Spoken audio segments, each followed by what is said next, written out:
if you don't understand how your hormones work, and you don't understand how your partner's hormones are working, you're flying blind.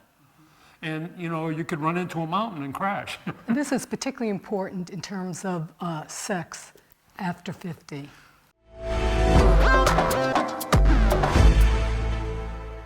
For women, sex after 50, if you don't feel desire because your hormones are, your estrogen, progesterone is down and your testosterone, well, it's down to almost nothing, and your testosterone is at least half of what it was, and testosterone is the sex hormone, it doesn't mean that you can't have incredible sexual experiences. It means you're just not on a 28-day clock, where every 14 days you want to have sex with anything, right? Dog, man, vibrator, you're beautiful, I'm zipping my lip on that one. No, because it's very powerful what nature put into women. Women do get hot in the middle of the month when they ovulate. And so when that's not happening, it doesn't mean that you can't have amazing sex. It just means you're not on automatic. It's something that has to be created. So for me, with Frank and I, because I'm 72, we make love every Sunday. So Sunday comes along, it's a day to, make love, and it isn't like I'm feeling any kind of desire.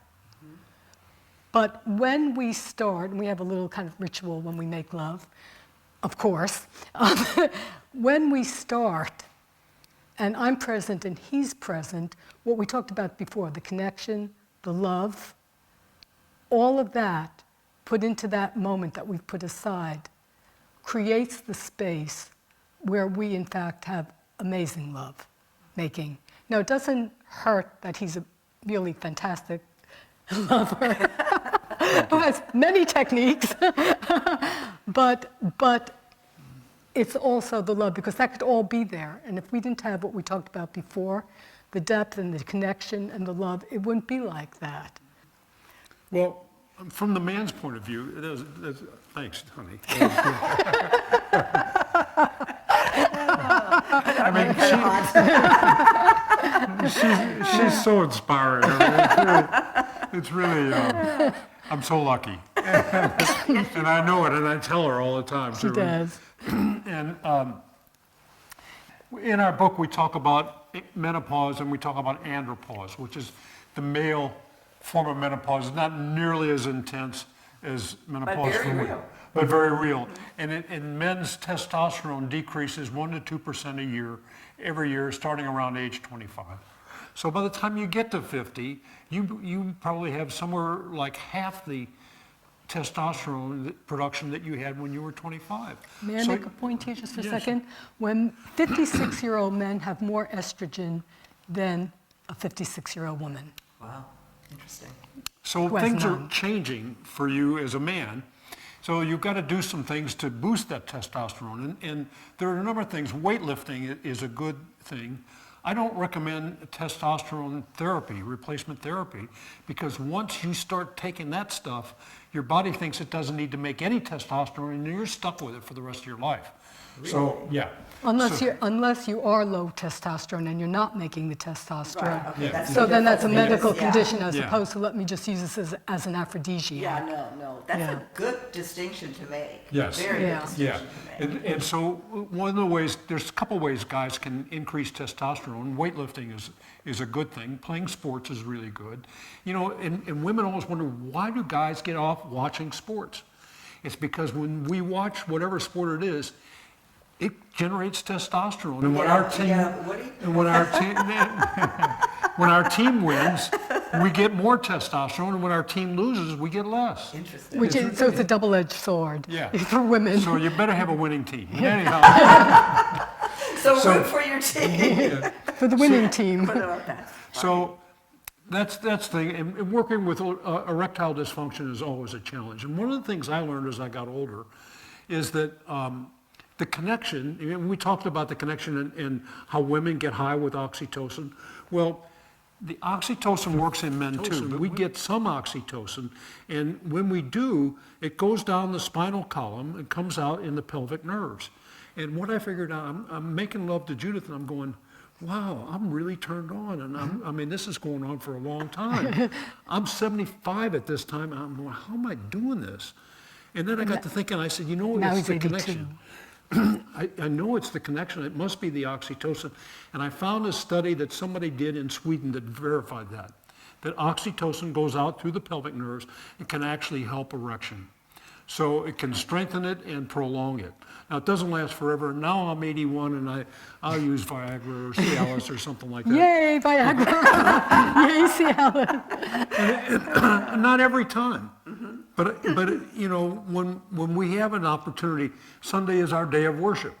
We worship each other physically and spiritually, and I don't want to miss an opportunity. So I don't want to miss an I just opportunity take either. a little blue pill, and then I don't have to worry about it. It's not I'm not worried whether it's going to last or not last or whatever. It's just done.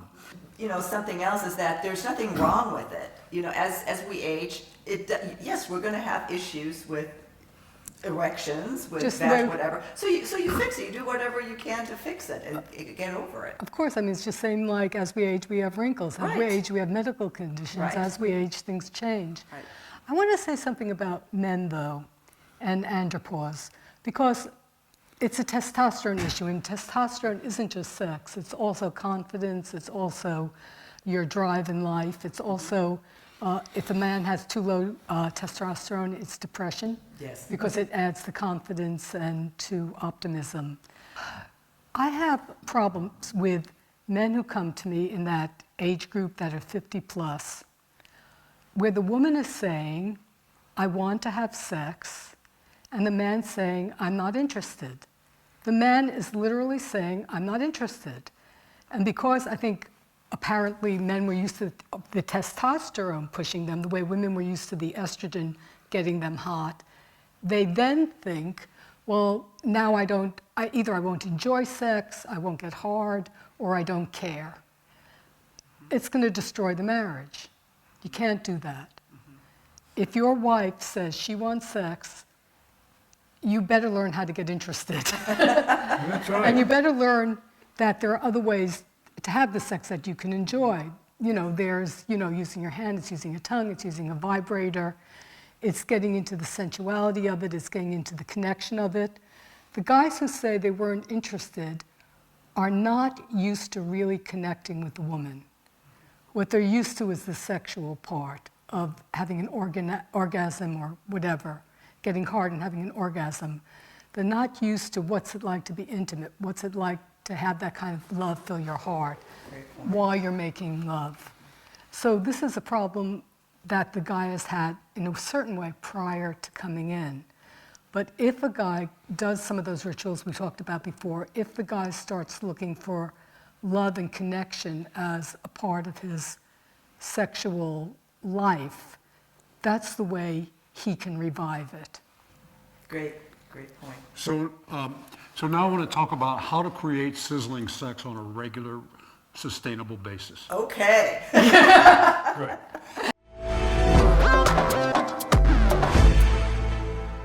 I hope you enjoyed today's segment with Frank and Judith. To get a copy of their book, So That's Why They Do That, there's a link in the video description below. Also, I've linked to both of our previous interviews so you don't miss a thing. It was a great conversation. And don't forget to subscribe to our channel. Button's right here.